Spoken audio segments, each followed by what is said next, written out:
Oh, hello there. Oh, hey. We are fucking Whoa. we're on it tonight, dude. I don't know.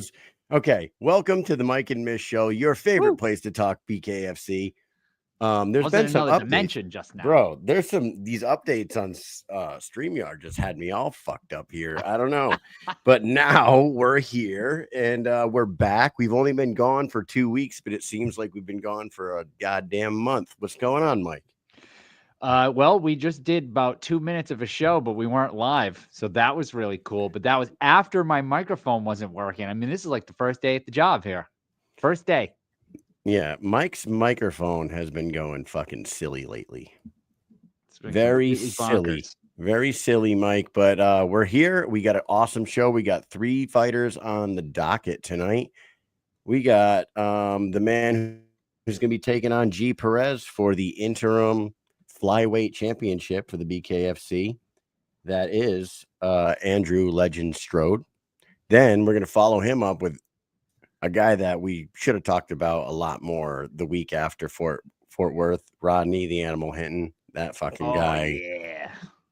Holy shit, the show this guy puts on every time he goes out there, whether it be the freaking weigh-ins or the walkout or the fight itself or the post-fight, he's something to see for sure. And I can't wait to talk to him. And then we're going to finish up the show with one half of that Fort Worth main event. And then one who came out on the losing side, but he's looking to get back in there. He hasn't lost a spirit, and he did rack up another fight of the night on that night.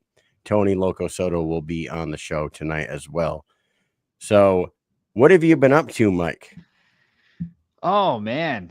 A lot of stuff. A lot of stuff's been going on. We've had a bunch of vacation time going on here from work, which is nice. 4th of July, fireworks. I sent the firework into my neighbor's shed. It left a big dent. That was pretty crazy. Yep, that was an accident, firework? But it was crazy. Yeah, a firework, yes. It was like one of those, I don't even know what it is, but one of the ones that had like a little piece of wood tail coming off of it, shoots up into the air. But it wasn't like a small bottle one. rocket. It wasn't a bottle rocket, though. It was a big, yeah. It like kind of blows up a little bit. Semi good, it was like a medium. And you shot it into your shed? Well, here's what happened. First, we lit it, and it stayed lit for a while, right? And then it like kind of melted off the stick and fell to the ground. So me and my brother were like, we're not going to touch that. We'll just leave that where it is for now. So about 15 minutes later, I was like, let me get this thing. I took it, I put it in a bottle. And then I walked up a little bit where no one was and pointed it away from everybody, and I lit it. But it only had like a little tiny tail of a stick on the end of it. And when that thing went off, it went into the air, probably like 5 feet, and then just went straight. Instead of keep going up, that stick does a lot of work for that. So just so if you're wondering, the engineers for those fireworks, they know what's going on. That stick does a lot. It keeps it going up. That Mike, thing, can you do me a favor? Can you do me a favor and shoot the invite link to Andrew Strode? Yes, I can do that. Whatever accounts that you can, because I got you. Him and it's not I got working. you. So yeah, this thing went it went straight into the side of the damn. All of a sudden you hear, he was with me too. The guy was here at my house watching the fireworks, and we just watched it go down the road, past 2 houses, and then boom, you heard boom, but nothing exploded. And just hit the side of his fucking shed that he got 2 weeks ago and left a nice dent in the side of it. I was like, oh, sorry about that one. Send the bill. Dude, on 4th of July, I'm going to tell you, man, and I'm probably going to piss a bunch of people off. And you know what? I really don't give a fuck. Because, because this is America and I have the freedom of speech. There is America. Nothing more annoying to me than a dog owner on the 4th of July. Oh God! Listen, this is a giant message for everybody that owns a dog on 4th of July and wants to fucking whine about their dog crying about fireworks. Get fucked. Okay, this is America. It is Independence Day. Fireworks happen, and if you want to fucking cry about it, don't put it on the social media. Don't message anybody. Just fuck right off, man. Nothing more annoying than a dog owner on 4th of July. I'm gonna get shirts made for next 4th of July that just says dog owners on the 4th of July suck. That's what I have a good meme, and it's of a dog, like a little Yorkie, and fireworks, and it's like, oh, you have no problem being fucking loud all year until fireworks are going, then you got a problem with being loud. You know what I'm saying? These dogs. Dude. Hey, Hypocrites, these dogs. And we got our guests starting to line up in the guest room here. Yeah, I just had to get that off my chest. I every year it's the same thing. Everybody's setting off fireworks. Everyone having a good time, having drinks, listening to music, setting off fireworks, and then you go on your timeline and all you see is my dog's under the bed shaking. Oh, anyways, fuck off. My dog barks fucking 364 days a year, all day long, but the fireworks are too much for him. Oh. This little yapper next to me, you freaking barks all day. I never say a word. I get 1 day, 1 hour. Let me have it. Let Mike shoot fireworks at his shed. All right, just knock it off. Hey, yes. And in between last show and this show, my kids' little league team won their district, and they're moving on to sectionals. They have the sectionals this weekend. If they win the sectionals, they go to state. So nice. Shout out to the District 10 champion, Stonington Little League. So, with that said, Mike, we got a couple guests lined up, and let's go ahead and bring our first guest on. What do you say you bring on Andrew Strode? I say I do. And without further ado, I do bring on Andrew Strode right now.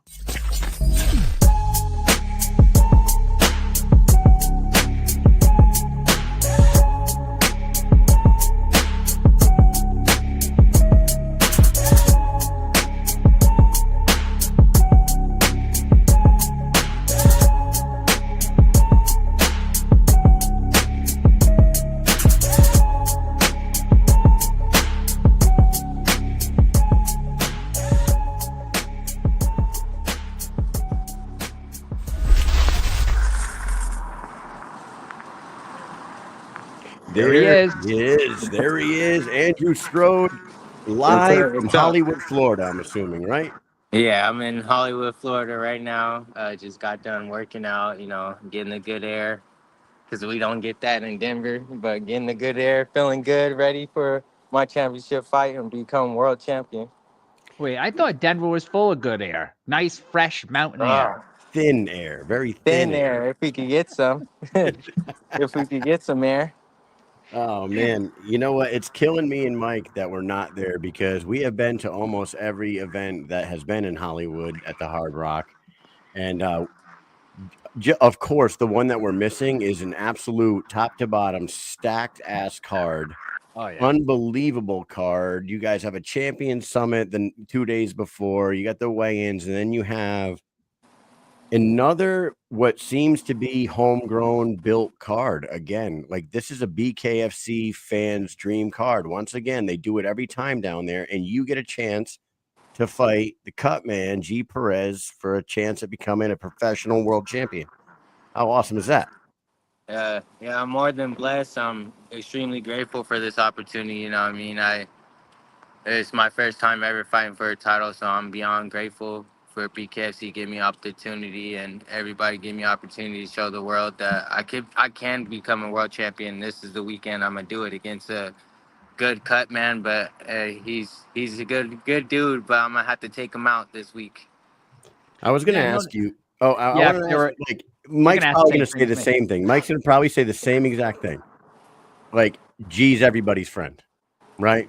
Right. So Gee's everybody's friend. I'm sure you've had plenty of interactions with him in your time with the BKFC so far in your first 3 fights leading up to this, correct? Correct. Like I said, Gee's fine, but not this time. You know what I mean? Yeah. He's a good dude, but I'm gonna have to show the world that I'm the greatest at 125 and just show the world and take it to him and knock him out.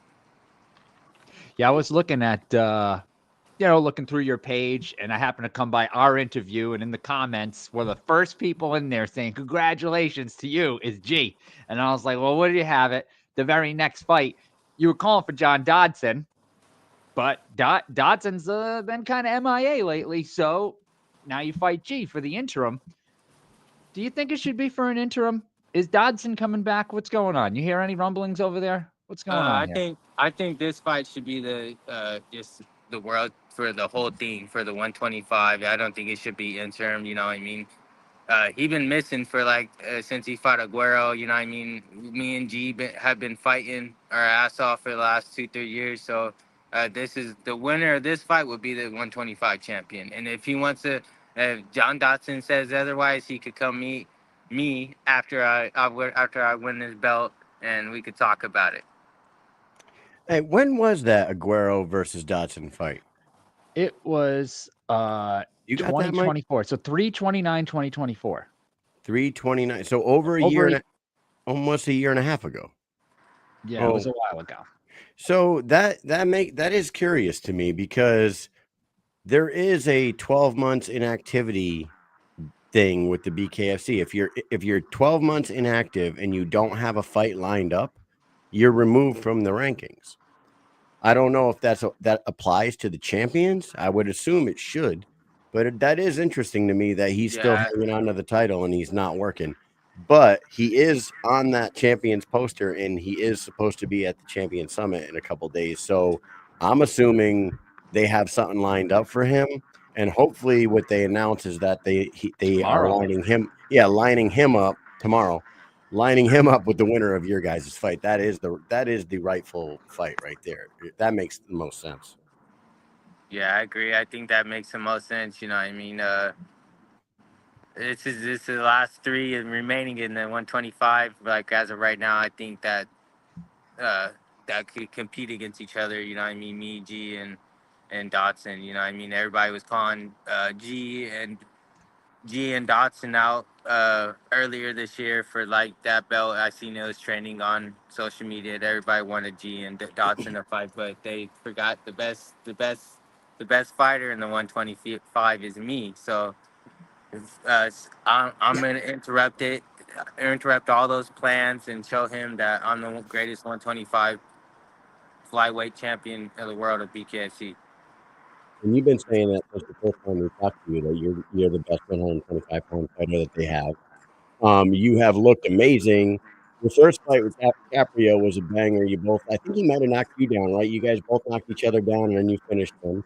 The second time you fought was against Superfly Dancy. I think you knocked him down 6-7 times in that damn fight. You just kept knocking him down, and then he tried to power slam you out of the fucking ring. That was a crazy situation there. That was the first time I think I ever seen Andy Glenn take 2 points from somebody in a bare knuckle fight. I was like, oh. And then we go up to Mohegan Sun, our neck of the woods, and you look better than ever against freaking Tyler Randall, and then call for Dotson. I think you are right on the trajectory to be the champion of that division. And I do think it's kind of crazy that people were calling for G versus Dotson before you and G scrap. That's a little nuts to me. Yeah, but it's okay. You know what I mean? Everybody, he's a fan favorite. He's likable. You know, G's a great guy and great fighter. So that's understandable. But after this fight, after Saturday, the world's going to see that, you know what I mean? I'm not somebody they could just overlook and pick and choose over me. You know what I mean? When I've been here fighting my ass off and I'm going to stay here forever. Now you're looking at the future 125 lightweight champion. Do you think that it's a little nothing against G? We love you, G. But I don't think G's ever made 125 in any of his fights, but he's getting a title shot at 125. Do you think that's a little home cook in there? A little leeway for the cut man? What do you think? Yeah, it's a little home cooking, but it's all right. Yeah, I'm gonna show the world that, you know what I mean, no matter what weight you are, you could be 130 coming in fight time. We're fighting at my weight, so he's gonna have to come in at 125 and yeah, whatever he hydrates up to, it doesn't matter because he's gonna be sloppy and I'm gonna be ready to go. Yeah, the closest he's gotten is 127.25. That's it. Yeah. Was that his last one? That was against Gary Caprio. Okay. Yeah, man. I remember the first time we talked to you, and we don't have to bring up all the trials and tribulations that you've gone through and all the adversity that you've gone through your life, because everybody kind of knows that story by now. But to get to where you are right now, coming from where you were like 3 or 4 years ago, this has got to be a unbelievable blessing for you. And to be able to go from a 6-0 champ, 6-0 pro boxer to having what happened to happen to you, taking the 3 losses, taking some time off, and coming back from, coming out of the shadows and fucking rising to the top like this. It's a story that people really need to know, and you gotta. I can't imagine what you're feeling right now with the opportunity that you have to bring a world title back to Denver. Yeah, I'm feeling great. After I, was 6-0 in boxing, I felt like boxing at that time, I was young, so I wasn't really taking it as serious as I could have.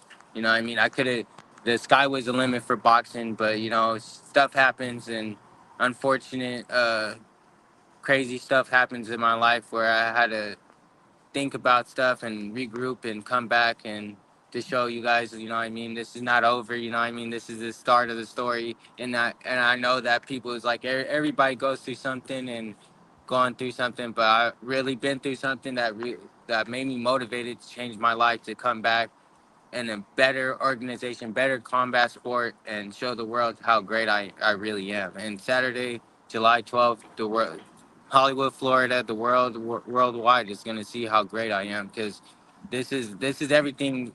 My 20 years of boxing and my last 3 years at BKFC, like this is everything I worked for. You know what I mean? I'm putting this camp. I put everything, my all into into this fight. You know what I mean? I'm not gonna lose. You know what I mean? I train my ass off 3 times, 4 times a day. I know G's been doing the same, but like I said, you could be in shape and still get your ass whooped. So we'll see July 12th. Yeah, incredible, dude. And I wanted to ask you this: say you beat G on Saturday, you become a interim world champion. Obviously, you'd want to unify that against John Dodson, and I would imagine you want to stick around and become a defending champion multiple times. But does glove boxing ever cross your mind? Like, do you ever consider like making a run back in glove boxing after your run with BKFC, or is that in the past now and this is you? That's in the past, and BKFC is my future, I'm not a boxer no more. I'm a bare knuckle boxer.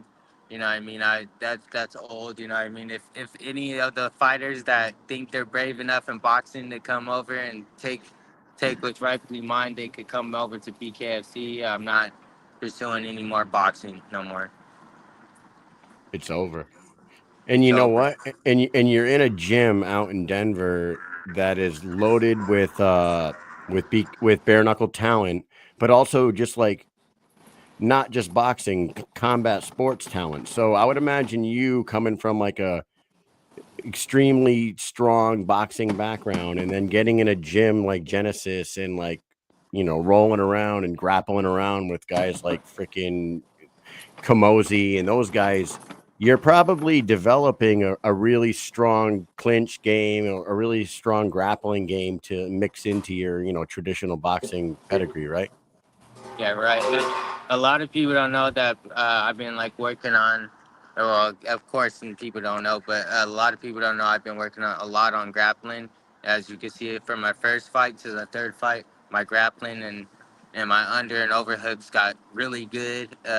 So I just feel like nobody could do the under and overhook on me because I've been working hard to it, and then that's no, nobody's gonna ever try to because my type of style. So, and I want to thank Genesis for like always helping me out and getting me better with grappling because I fight top MMA and spar not I spar MMA fighters now.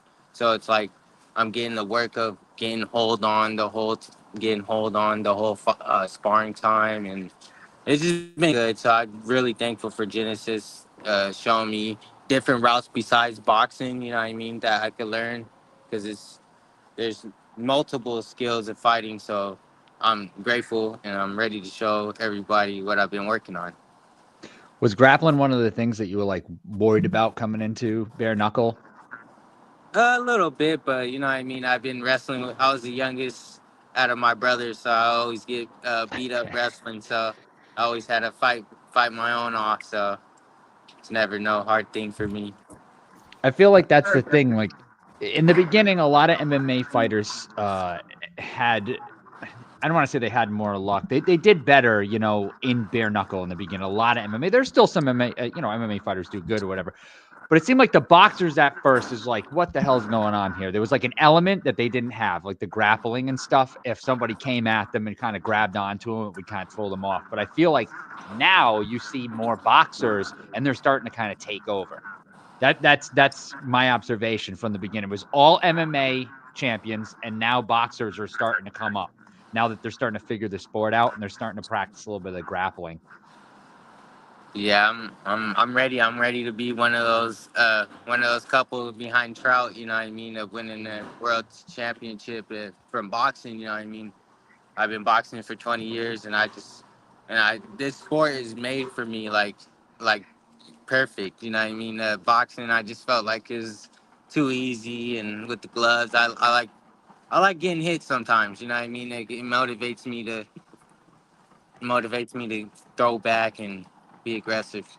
How do you think G approaches it? Like, obviously, you don't know his exact approach, but being that you two both come from a boxing background, and he used to be Dagoberto Aguero's like sparring partner, so like he's a very high level boxer too. How do you think he approaches? Do you think he tries to just outbox you, or do you think he tries to get inside dirty and work the clinch game, and then you can maybe implement some of the stuff you've been working on? You know what I mean, he's going to have to fight my game no matter what. You know, I'm not Aguero, I'm better, you know what I mean? So he's going to have to fight my game and figure out what I'm doing, you know what I mean? I never go off a fight of what somebody else is doing. I just go in there and fight mine, and people have to adjust to me. Absolutely. Dude, I can't tell you how excited I am about this card and the opportunity that you guys have on Saturday. This card's amazing. Let's take a look at this thing. For the BKFC purists out there, to take a look at the prelims and see Rambo versus Justin Martinez and freaking Bostwick versus Carrera. I think they actually swapped that. So I think it's Townsell and Richardson now on the prelims. Okay. But either way, and then you got Perez, Mohawk and Perez. It's insane. Yeah. That's just the prelims, and then you get into the main card, and you got freaking banger after banger after banger, and every one of these guys that's on this card have been around in the BKFC for years now. It's like, this is a fantastic homegrown card. You've been there for 3 years now. G's been there since the beginning, and it is one hell of a show that you get to be co-main event on Saturday, man. Do you look forward to seeing some of the fights yourself? Do you say, oh, I can't wait to see this fight? Is there a fight on this card that you're like, I cannot wait to see these two guys throw down? Yeah, all of them. I'm ready to watch it all. You know, this weekend's probably going to be the best BKFC weekend I've been a part of in my last 3 years. You know what I mean? With the press conference going on tomorrow, you know, it's going to God. It's going to be hilarious when I'm going to be. So I'm going to be up there front and ready to watch it all. And it's going to be great, you know, and not counting our fights that are going on. So it's an amazing weekend for BKFC, and I'm grateful to be a part of it. Do you have any guesses on some of the fighters that are going to be announced tomorrow, huh? Do you see anybody walking around that you're like, oh, I don't know? Because there's always some corners that you see that are former MMA fighters, and there's some corners that are boxers, and you're like, I don't know. That might be one of the people. You got any guesses? I don't as of right now, but I know Connor. He's looking right at them right now. Other people. So you're gonna get him in trouble. Hopefully, Connor brings it to BKFC. I'd love to see that one day. Oh my god, that'd be insane. I mean, it would be fucking fantastic. Well, dude, congratulations on being a part of one of the biggest weekends the BKFC has had. It seems like we say this all the time, but between the Champion Summit, like you just talked about in your card on Saturday, this weekend is amazing. You have an opportunity to make history, bring a belt back to Genesis, bring yet another belt into Genesis. I don't know how many champions you got in there now between the Rose Namajunas belts and Chris Camozzi, and I think Courtney Cameron's there as well. And then you bring a belt home, you hang them all on the wall in there. It's a fucking room full of gold. Congratulations on the opportunity. What else? Do you have any final words for anybody before we let you go tonight? I just want to say thank you, Mike and Mish, for putting me on the show once again. You know, I mean, it's always love and respect for you guys, and like I said, everybody, in 3 days, you know, I'm becoming world champion. G, you better be ready because I'm bringing it all, and it's the Strode show, and don't forget it. It's the Strode show. I love it. Thank you so much. Good luck on Saturday, and enjoy the whole process, man. Between tomorrow and whatever media stuff you already had to do, and tomorrow's events and the weigh-ins, just drink it all in, man. It's a great weekend for you, Mike. Do you got anything else for Andrew Strode? Andrew Strode, man, I'm very proud of where you've come from and what you've done, man. I obviously we love G. You're a great dude, man. And honestly, it's so hard because we know everybody. So I would be like, I'm rooting for you so much. I don't want to say I'm rooting for you against, but you get it. I'm rooting for you. I think you're a great dude. You know what I mean? And I love to see where you came from and where you're at now. And you know, it's a big it's just a really big accomplishment, man. You like Kyle said earlier, you went from doing boxing and then you had a couple of losses. You come back and you've built up, and now you're fighting for a world title tomorrow. So, man, live it up, and don't forget this moment for sure. This is a great moment, and everybody else, make sure you're tuned in on July 12th. Perez versus Strode for the interim flyweight, which should just be the flyweight championship, because I don't know, maybe we'll find out tomorrow that maybe it is for the actual championship title. BKFC 78, Hollywood, Florida. Massive card. Hey, man, take care. Go get some good sleep, and we'll be watching. All right, thank you. Have a good night. Thank you. Take it easy, Andrew. You too, man. Take it easy. Strode Show.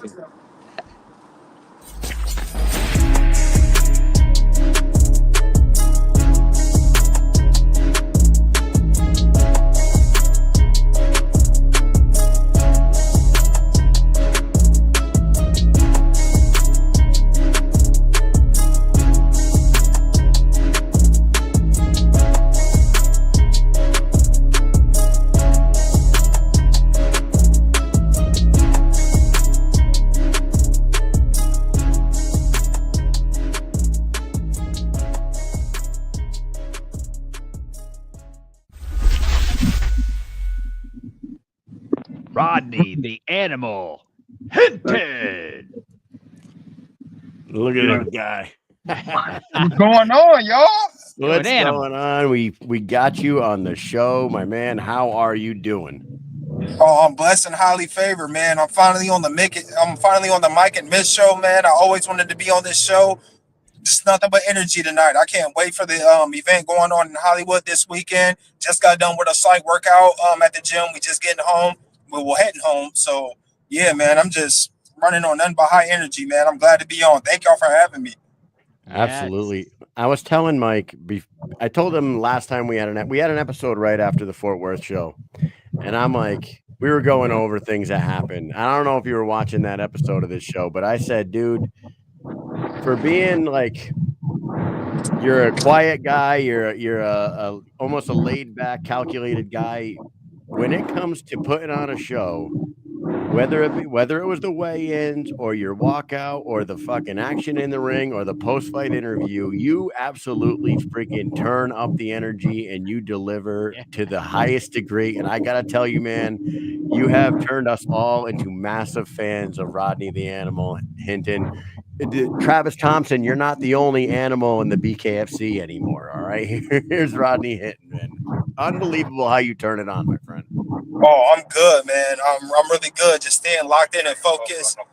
The healing is coming. The healing process is coming extremely well. So we're just locking in. We're staying focused. I'm with my guy Brandon. Brandon, say what's good. He's driving right now. What's up, Mike? What's up, Mish? What's up, Brandon? Look at this guy, Brandon Gold in the house. Golden man. Yeah, man. There he is. So we staying focused. We want Knuckle Mania whenever that comes, whenever that Knuckle Mania card comes. That's what we're focused on. We want the biggest card. We want the biggest of the biggest as far as BKFC. We want to just continue to do extremely huge things. Keep giving the BKFC the shows that they need and that they deserve. Anytime Rodney's on any one of these cards, it don't matter what it is, you can guarantee Rodney's going to be in that candidate for either Fight of the Night or Fight of the Year. I'm definitely coming, guns blazing. I put a lot of work in. My coaches are extremely good to me. My team's been good to me, man. So we just been locked in. We ready to continue to keep this train rolling. We just starting right now. Now, Knucklemania cards historically have been in the first quarter of the year. Now, we're only in July right now, Rodney. I hope that you're not trying to keep yourself out of action until the beginning of 2026 here. Are we going to see Rodney, the Animal Hinton, or maybe this is a question for Brandon and the guys at Storm, are we going to see you one more time before the end of 2025, and then maybe you come back around Knucklemania? Oh, no doubt. No doubt. Listen, they send the contract, they send the opponent, we're probably going to sign it.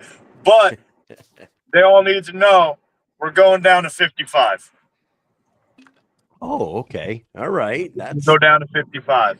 Okay, so Rodney, you look like a very lean, strong 165er. Is 155 a good, easy cut for you? You like 155 more? Absolutely. I weighed in at 63, for that last fight. And I had plenty of more to give as far as weight cutting and things like that.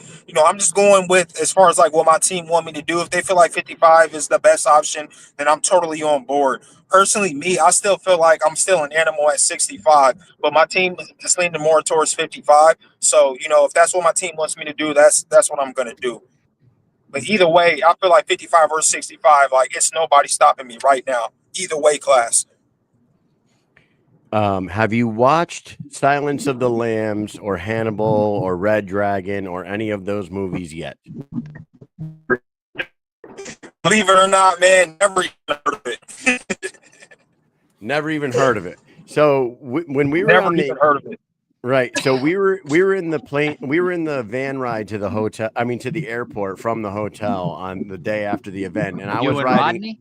I was riding in there with Rodney and Brandon, and there was one other guy in there. He was in the corner of Cameron Delano at the event, and we were having this conversation. And I started talking about the Hannibal Lecter mask, and Brandon revealed to me that Rodney had never seen any of those movies, and I'm like, dude, okay, you got some fucking homework to do. Yeah, no, I would say you got some explaining to do. Is that just did you just come up with that? Me and Brandon, Brandon felt like it was a good idea, you know what I mean? And I also felt like it was a good idea. I just wanted to give the BKFC fans more of a serial killer-like type, you know what I mean, character. Somebody that just comes out and strictly extremely mean and just so focused on the task at hand. I just wanted to give these guys and gals a different type of character, and it just fit in my background a lot. You know what I mean? Well, as soon as you were done fighting, I was at home, and Kyle was in Texas, and I texted him, and he can attest to this. And I said, we've got to get Hinton on the show. That's it. Period. Got to get him on the show. I couldn't, after seeing that fight, I was like, that's it. He's hyped me up. I'm hyped up. That kept me, when I watched your fight, I was hyped up for the rest of the night. That was it. There's certain fights and it just gets you going. And that after that fight, I was like, man, this fucking guy comes out here and just tears it up. He's got tons of energy, which is really funny because speaking of Hollywood, Florida, it's this weekend. I want to say, from my memory, and my memory isn't always the best, but the last time I feel like I saw you, or at least I remember seeing you, is you're working with BKFC and you're standing outside before one of the Hollywood events, and you were just at the end of the line, very quiet, just hanging out, doing your thing, very nice guy, which you always are. A lot of fighters, people think like, oh, these fighters, they must be brutal, they're crazy, this and that. I'm like, no, they're actually some of the nicest people ever, which is very odd to me. Like, if you think about what they do and you see them in the ring and then you see them in real life, you're just sitting there, you're nice and quiet, is this that. I hadn't even seen you fight one time at that point. Now you fought twice. You're an absolute animal in there, right? You're a fucking animal, hence the name. And man, you tore it up in Texas. And I was like, we got to get this guy on the show ASAP. ASAP, get him on. And I had to wait 2 weeks. That was the first text I got. It's like as soon as your fight ended, the first text on my phone was Mike saying exactly that. We got to get him on the show. No, that was it. That was the whole text. We got to get him on the show for sure. It's time.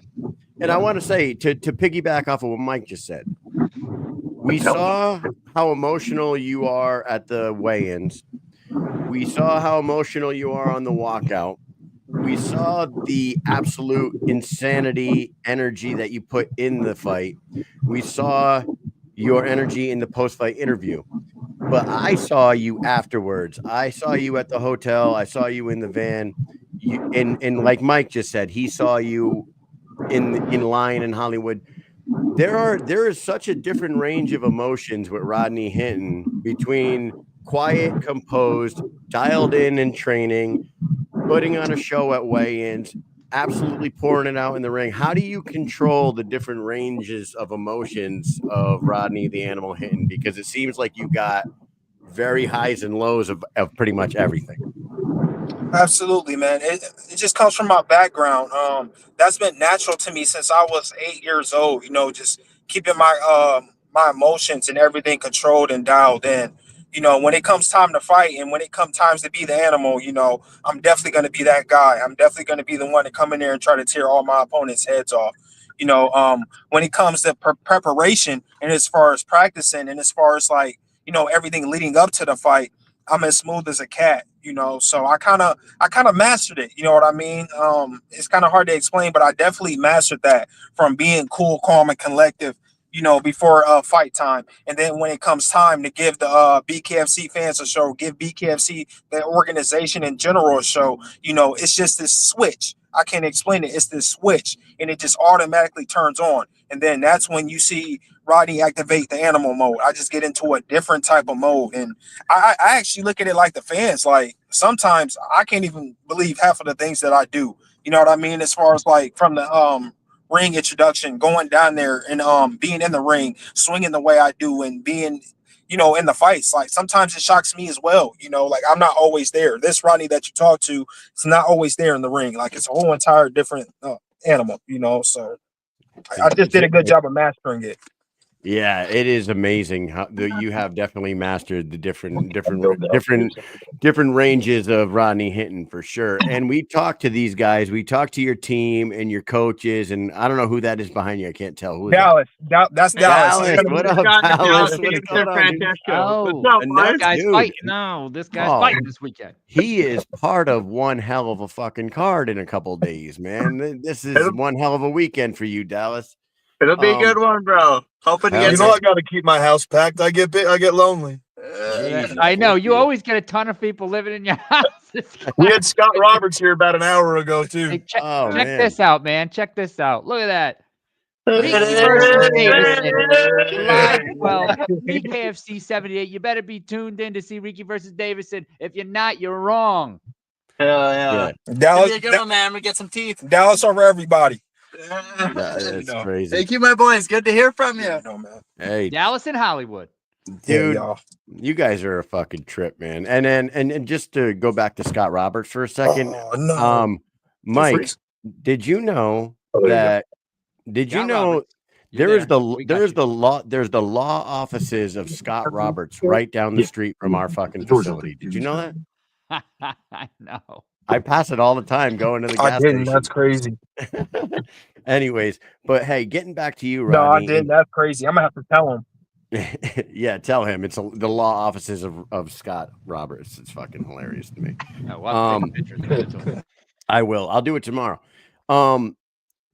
Your team, your coaches, your management have talked about your work ethic in the gym. He's frozen. Hopefully he can hear me. Your work ethic in the gym, Rodney.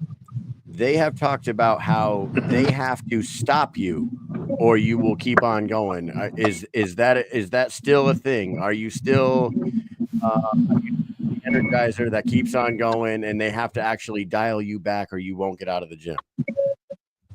I promise you that's the case. I can't tell you how many headaches I didn't gave Brandon. I can't tell you how many headaches I didn't gave Kevin from those guys trying to slow me down nearly every single session.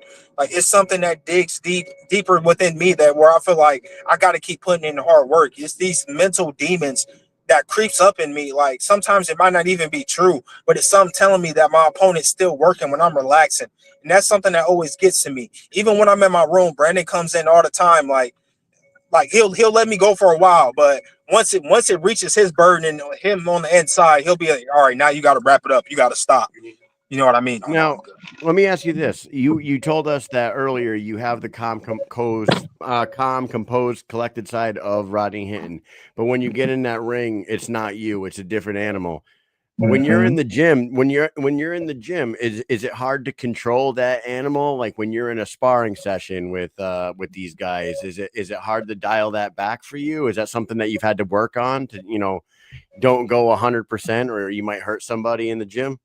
It's extremely hard, and that's the development that I'm trying to get better at as far as controlling, especially with my brothers and sisters at the gym, but when it comes to fight camp, like something just switches, you know what I mean? And I end up dropping all my brothers and stuff like that, but then afterwards, when that adrenaline and that emotion and everything wears off, it's just like, man, the Rodney that clicks back in that you guys are talking to, it's like, man, now I felt bad. Like, I love those guys, but those guys at the gym, they push me, man. They definitely push me. And that's why I've been going to other different gyms to get sparring work with a bunch of top class guys, so I don't have to worry about doing that to my brothers. Because once fight camp comes, it's just I become strictly the animal. And sometimes it is hard to dial it back when I am at my gym.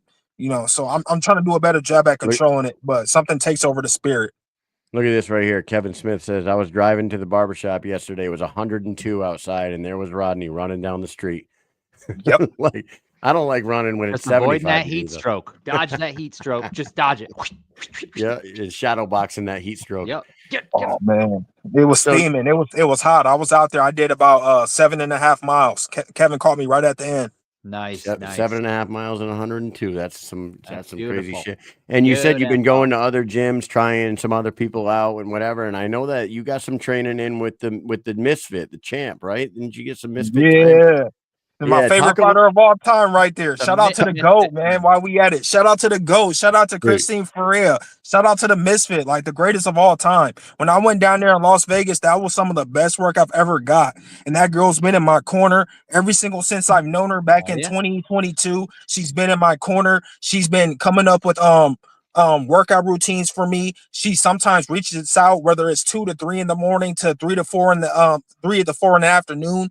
She always making sure I'm on top of my game, making sure I'm on top of my weight. Christine, besides Smith Brothers Fighting Academy, Kevin Smith and Brandon Gold, Christine's the greatest thing that's ever happened to me. Like the greatest thing that's ever happened to me. And that girl's a BKFC encyclopedia. She knows so much because she's already been there. So it's not an answer that she don't know. And then she always gives me more than what I expect. She goes out of her way for her fighters. Like Christine's the greatest thing ever, man. That's ever happened to me. They have the hardest job in combat sports trying to find someone to beat her. You know what I mean? Like their job is to find her competition. And Britton Hart has been the closest thing that she's ever had to competition. I mean, Helen Peralta got her the one time, and she was never able to avenge that. Unfortunately, Helen left. But since that Helen fight, she has been an unstoppable force the entire time she's been in the BKFC. And man, God bless them trying to find her opponents, because I don't think it's very easy. I don't think they have very much success finding her opponents. It's got to be the hardest job out there, man, to get somebody to actually fight her. And do you have the Faria mode tattoo on you? I sure do. While we right here, hopefully y'all can see it. Yeah, I see that. Yep, I got it on that arm. I got Faria mode on that arm. I got our logo. Hopefully, if y'all can see it, my bad. Try to get in the camera. I got the logo and I got the logo on this arm. I got them on both arms. You know what I mean? That's this a mode that I live by. And like I said, all I'm gonna say is to a lot of these women that aren't going Faria's way, I truly understand. That's all I'm gonna say, because I'm gonna tell both of y'all. She was 3-piecing me in sparring. Like she was giving me that work when I was down there in Vegas, and she hits like a mule as far as for a girl. You know what I mean? And she's only getting better. Like there's so many things that she's doing right now that these girls are not going to be ready for. I've seen it close hand, and it's just like, God bless us all. If any woman that do step up to face her, like that's all I can say. She's told us for years how she doesn't train with females. She only trains with men. and she never wins. That's what she says. So she's like, I just train with men. I like never win. I'm always just fighting dudes because she just wants to get better and better. So she just wants, that's her mindset. She's just going to fight dudes. That's what she's going to do. And that's what she's been doing for years. And it's been working. Yep, and I definitely agree. I wouldn't necessarily agree on the part to where she says she don't win, because when it's versus me, she be tearing me up, man. I'm not gonna lie to y'all. I promise y'all I wouldn't. My That's bad. what she Give me 1 says. second. She's being very modest. Yeah, no. She be tearing us up, like, and we're men. You know what I mean? So she has so many different combinations and things that she work on. Can you hit that light? She got so many things that she work on, that she's been working on, so many unorthodox combos, so many other things. And she's going to be a force to be reckoned with. She's the greatest of all time right now. She's my greatest fighter of all time. She's only getting better. And like I said, any woman that comes her way, I feel bad. I'm just gonna be honest, because her punches don't feel good. And that's coming from a man. You know what I'm saying? Yeah, I don't think anybody's gonna disagree with you on that. Rodney, you have done it. You've surrounded yourself with the right people. You're training with the right guys. You got the right work ethic. You got the right charisma and the right amount of respect for everybody around you. I think the future is bright for you. I want to thank you so much for coming on the show tonight. Before as soon as you find out when your next fight is, you have Brandon or you hit us up in one-on-one, and we will get you back on the show, because you are definitely must-see TV for BKFC fans now. Before we let you go, do you have any final words for the BKFC audience before we go? Absolutely. I just want to say to the BKFC audience, for all y'all supporting Rodney Hinton, I thank y'all so much from the deepest bottom of my heart. I love y'all so much. I wouldn't be where I was if it wasn't for y'all. David Feldman, Nate Shook, Andy Hall, Brandon Gold, Kevin Smith, Christine Faria. You know what I mean? Even Mike and Mish, even you guys. Like, I wouldn't be where I was if it wasn't for y'all. I'm not one of these fighters that's going to come on here and have these alter type, ego type feelings where I just did all this by myself. And I'm not going to even put the team ahead. Like, anybody that knows Rodney know I've never been that type of guy. I got to give back. You know what I mean? So I definitely want to just give all you guys and gals a shout out. Thank y'all so much for everything y'all do for Rodney. And this only fuels me. This only gives me motivation to come back twice times as stronger. And I promise the whole entire world that next fight, it will be twice times as better as this Darren Whitney fight. Rodney learned so much from that last fight, and he's only going to come back twice times as stronger. And he's going to give the BKFC a show that they really never seen. Like, I promise. You guys already know how I'm coming. Like, especially now, I'm more motivated. I'm more driven. I can't wait. I just want to continue to put on good shows for the BKFC. I want to continue to see us rise as an organization, the fastest growing combat sport ever. I can't wait for this weekend to get down there, man. So, to Hollywood. So I'm just grateful to be a part of the BKFC. I wouldn't be here if it wasn't for this. So it just gives me so much motivation. Best of luck to you in the future, dude. I think the future is bright, like I said, and have a blast down there in Hollywood. The extravaganza that they're putting on this weekend is fucking insane. So thank you so much for coming on here. Have fun this weekend. Mike, do you have anything else for Hinton? I have 2 questions real quick. Number 1, what fighter are they going to say at the press conference is signed? What fighter do you want to see signed with BKFC? Who do you think they're going to pick tomorrow? Who's it going to be? You got any fighters you want to see in BKFC? I don't know. Like, that's honestly a question I don't know, but I'm definitely looking forward to whoever it is. The BKFC usually doesn't disappoint. I got a good one for you. Cyborg versus Faria. Let's see it. Next one, fight card. What's your fight? What fight are you looking forward to this weekend? What's your number 1 fight here? It's hard too. I'm gonna go Perdomo, man, because Perdomo don't never come to disappoint. I know Strode was on the card. Strode, I got much love for you, man. I got much respect for you, but man, I gotta go with my guy, Cut Man G. I'm just gonna keep it a buck. I'm gonna keep it real. You know what I'm saying? There it is. Well, this fight card's awesome. You're awesome. Thank you for the props, but you put the work in, my friend. You're the one who's putting the work in. You're the one who wakes up every day and trains. You're the one that's doing everything. So we're just here to support you, my friend, and we will see you very soon. Have fun this weekend. Keep on training. Can't wait to see your next fight. And everybody else, stay tuned, because when we come back, Tony, Loco, Soto. Let's go. Rodney. Peace out, See y'all. Thank y'all.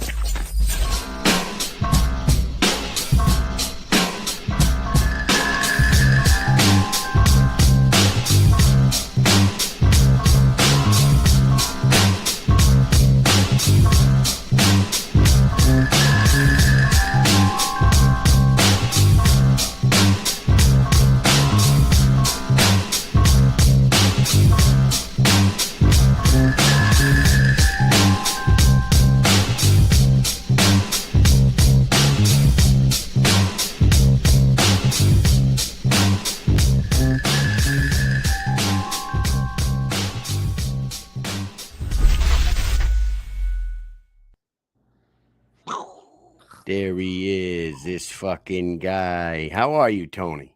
I'm pretty good, man. I can't really complain. Laying in bed, living the fucking life. How you guys doing? Dude, Hey, doing pretty good. How are you? Hey, how are you? What do you say? What do you know? I'm just doing good, man. I'm still the baddest motherfucker out there. There's nothing else can deny it. Listen, Always Tony, doing your thing. Always doing your thing, man. your last 4 fights are proof. The proof is in the pudding, as they say. You are one of the most exciting fighters on the fucking roster. I believe you could have been the winner of the one out in Spain, and I think you could have been the winner down in Fort Worth if things had been a little bit different. Yeah. Let's get right to it, man. Yeah, sure. After your fight in Fort Worth, we had people asking us what was up with Tony. And that means that people pay attention to you and they see your body language and they see the things that go into your fights. And some people didn't think you looked like yourself at the beginning of that fight. And it was the beginning of the fight where Ben did drop you and took the first 2 rounds, but you swept the last 3 rounds, right? You locked it in after the first 2. What do you have to say about what went into this fight? Because you had the opponent changes. It was a little bit of a toying with your emotions type thing. Can you just go ahead and put it all into words? Yeah, sure, no worries. Before we even get into the actual fight itself, I fear no man. I'll fight anybody. I'm a company man. I've always been a company man. That's what separates me from a lot of these guys. I had a specific camp trained for a specific person, as we do, and things do happen. So when the opponent did switch, we came up with a new game plan, and then 2 days later after that opponent was backing out. So I had an option to pick, and I always want the baddest motherfuckers. And I say, fuck it, I want this dude. He's knocking dudes out. I might as well just fight him. I could have not have fought. That was a fucked up situation for me to be in because I didn't need to fight. I could have just been like, I'm good. And I could have waited and fought either in this upcoming tournament or, a rematch with me and Franco, because the fans still deserve that fight. They really do. That fight needs to happen. I don't care where it is or how it happened. It needs to happen.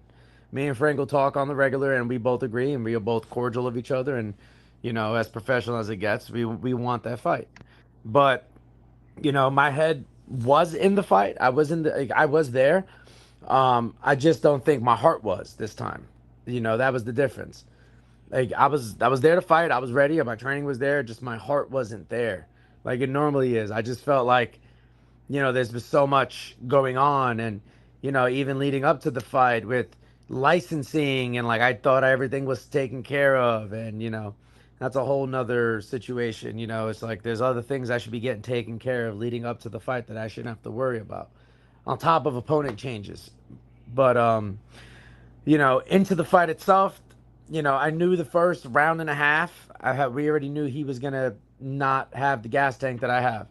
As many people try to say that I have to work on cardio, I have one of the most craziest gas tanks because I will keep going.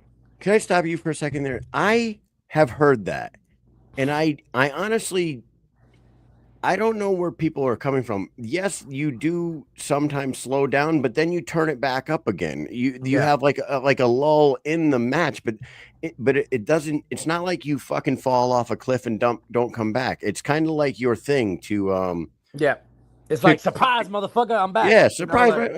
Yeah. So I'm like, the dude goes all 5 rounds every single time in a fucking bloodbath. How are you saying that he has no cardio? I just don't understand that. Anyways, I wanted to put that out. Good John fight. This is why. This is what people do. Fans, they remember one thing. It's more like haters, whatever. They're fans too, right? One thing, they remember the Good John fight, right? Where it looked like you were visibly winded. And they take that, and then they just throw that now on every fight. Boom! He's winded. Boom! He's not. He's winded. He doesn't have cardio. But I stood up in that fight. I stood up that forever. Before the 10 seconds every fucking round. If you watch that fight, I stood up right before. You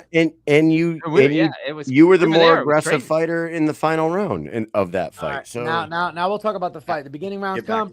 I feel good. My movement. I'm like, all right. Boom. We get into a little exchange. He clipped me. And I was like, oh, fuck. This motherfucker got me. Okay. okay. So I felt it. I was like, okay, he got some fucking power in him.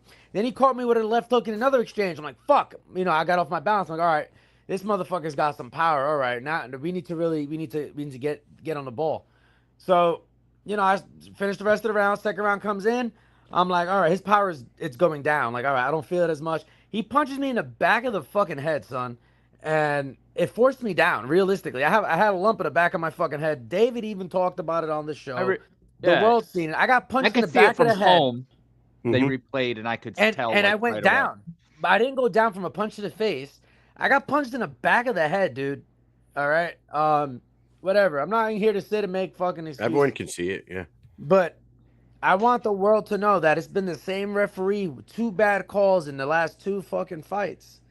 It's the same ref, and it's always been my dream to have Dan Migliola fucking be my referee, and it seems to be a fucking nightmare for me right now. It's like a dream of mine became a nightmare, and it's like, it is what it is. I'm a man. I'm gonna suck it up.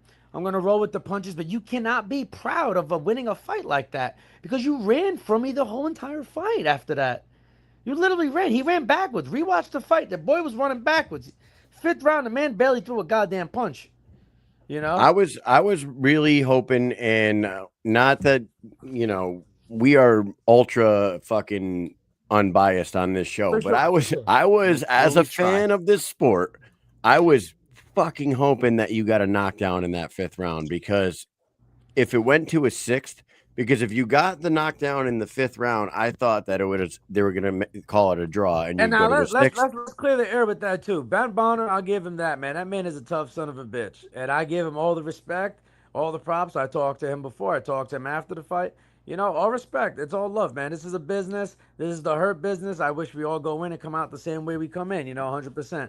But you know, the man hit me in the back of the head. It is what it is. It was in the heat of the moment. Not his fault. It happens in a fight. A fight's a fight. But the referee's job is to see that. And the referee's job is to call that.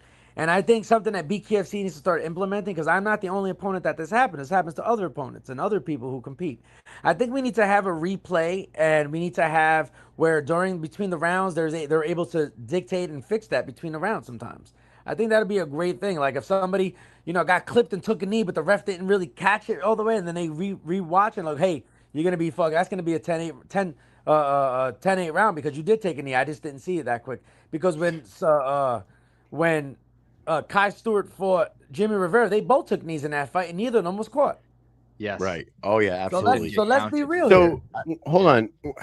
This is an interesting conversation, because I do think that replay would be a great thing to work into most combat sports. Do you think it should be like something that if the ref didn't catch it, like your corner has like a red flag, like the NFL? 100%. I was about to get to that. Yes, sir. A challenge red flag. Like a challenge flag. Right. Bullshit. Yep.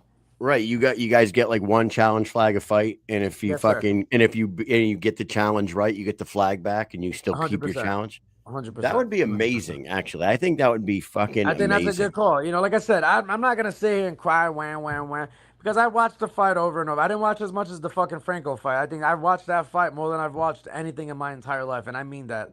And I have kids, and I watch my kids every day, and I've watched that fight more than I watched them motherfuckers. Well, I gotta tell you this, Tony, Mike, Mike and I have been to fucking a million fights, and we've watched a million fights. That was the greatest fight that I have ever seen live. Like, I swear to God, I think I've told you this before, but the emotion of the crowd, feeling the emotion in that crowd, like everything that was going on in that building, from your walkout to his walkout, to the start of the fight, to the boos, to the cheers, to the action in the ring, to the back and forth, to the end, like the anticipation of like, what the fuck are they talking about right now? Are we going to a 6th round? What has happened? Like, we were supposed to. Do you realize all that's happening with the crowd? Dr. Muzi walked up to me and asked me, hey, can you do a 6th round? And at first, because I thought he was joking. Right, because that happened in my first fight with BKFC. They asked me, he said, "Give me 6 rounds." I was like, "Hell no!" He's like, "Yes." And I was like, "Oh yeah." So I said yes. So they go to his corner, ask him if he could do a 6th round, and his eyes are closed, and I think they just called it from there. Like I'm telling you, man, Mike and I think we might have been standing. I don't know, was Ben Bonner standing at the table in front of us with those guys? Was he with Gary Fox and those guys? I don't know. Yes, I wonder if That's You know All that I great look, guys. All great yeah, guys, man. All yeah. of them great. Now that I look back, now that I think back That on whole that night, group. we were standing right behind all the UK Yeah. fighters, we were. and they were reacting to your guys' fight Oh yeah. like the biggest fans in the world. Like everybody in this sport is so fucking good about the sport. Like Yep. it was. I just got to tell you that, Tony. It was. You are one appreciate of that, man. you are one piece of a memory that Mike and I will probably never forget for the rest of our. Yeah, it means a lot, man. Listen, and that's the one thing that I could always promise people, and I say, like, I talk shit, but I'm gonna back it up, you know. And I said that shit how long ago? I'm the king of talking shit and backing it up. And I said that shit when I first met you guys. And like, I'm never gonna say something that I'm not gonna go through with. You know, like, look at me. I'm showing up to shows in fucking 3-piece suits.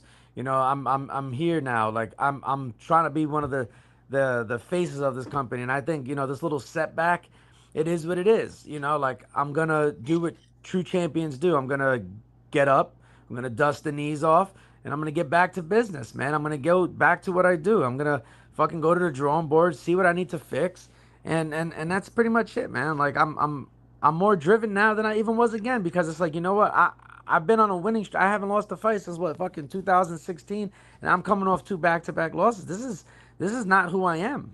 So, And, you know, and how are you coming off of an unbeaten streak like you had, and coming off the Franco Tenaglia fight? I would imagine you were still on sort of a high. You kind of won that night, even though you lost. When it comes down to, like, if anybody listening right now could see how the crowd there reacted to you that night afterwards, I think you became like a bigger star that night.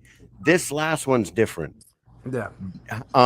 What were your emotions like after this one compared to the Franco So fight? like, I kind of like sat down in the ring after. I walked down the stairs. I had to sit down again. Like, it was very emotional. I actually cried backstage. I bawled, man. I had to let it out. You know, I had to let it out. You know, I'm a man. You know, and I don't give a fuck what anybody says. I had to let it out. That was. What was it just, for? Was it? It's for because the I worked fight, so for the hard. loss, I for the worked win? so hard. So- I've worked so fucking hard to get where I'm at in this. Yeah. Not even just the industry, just this life that I've created for my family, man. And I didn't need to take this fight, but I am so prideful. I am so, like, a company man. I just want to put on shows. I want to be memorable. You know, the idea in this game is not to be, you know, well, of course the idea is to be the champion, of course, but I want to always have it in people's minds that I will always be in people's minds. I want to be Yeah. remembered for the rest of my life. I want to be remembered forever. You know, there's champions who are forgotten because they're like, think of a champion that would be forgotten. Mighty Mouse would probably be forgotten, and he's one of the greatest fighters of all time. Right. That's a great I don't example. want to be like that. So I want to be like, and I'm not saying this, but I want to be the Latin Conor McGregor. That motherfucker's name will be said forever. My name. So other will than be said losing the forever. fight, you felt like you actually might have lost some, like, something in the company, like something in people's minds. You lost I still fans. feel like Did you think I that? feel like I lost no stock in the company per se. I just, because they know, like David said it, everybody knows I didn't have to do this. No. Yeah. I did not have to, but I did it because, hey, what? One, I saved the fucking show. That's one. Two, like, what other fights on that show were really that exciting except that other fight of the night? There were some, like, fights were not really that exciting. I was watching it from Yeah. backstage, like, really? This is supposed to get me pumped up? Tony, did you? Hinton's fight was fun. Did That you was, watch that was one of them. Yeah, that fight Yeah. was good. Yeah. Yeah, that kid's awesome, man. Yeah, no, and on top of, like, and David said it yourself, you could have turned this one down and just waited.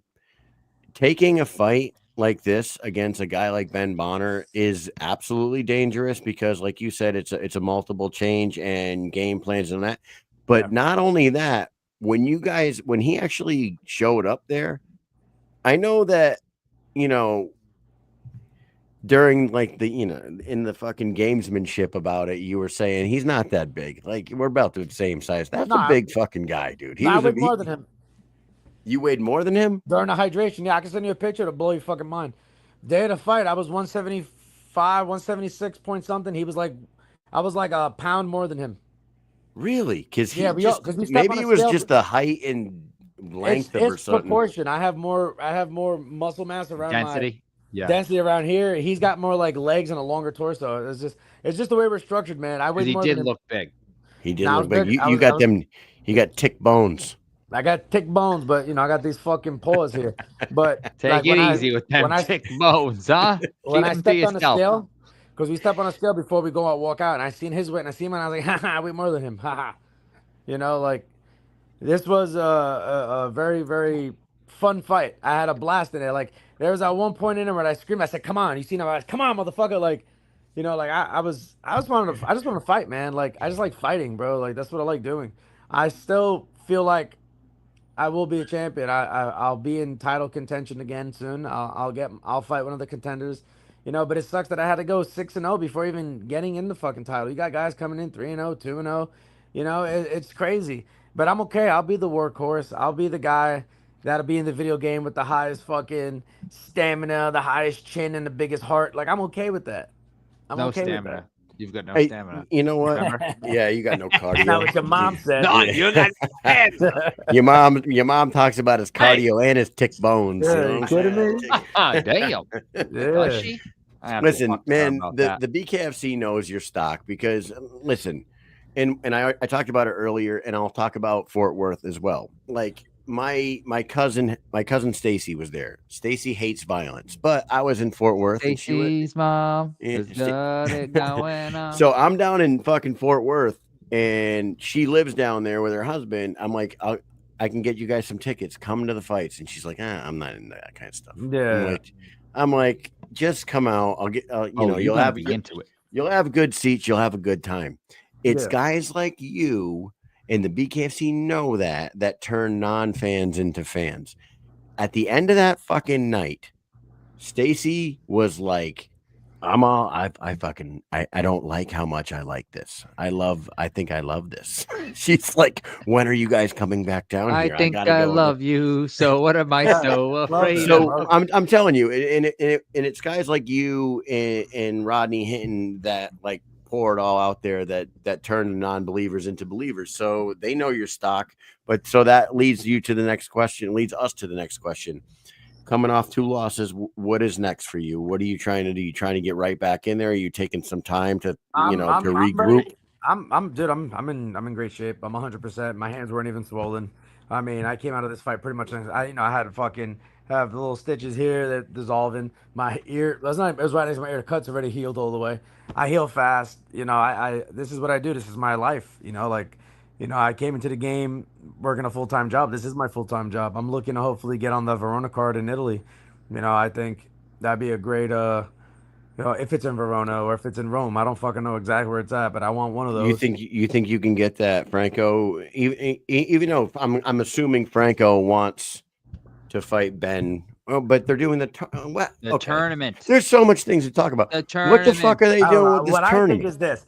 This is my hypothesis. They're gonna announce tomorrow?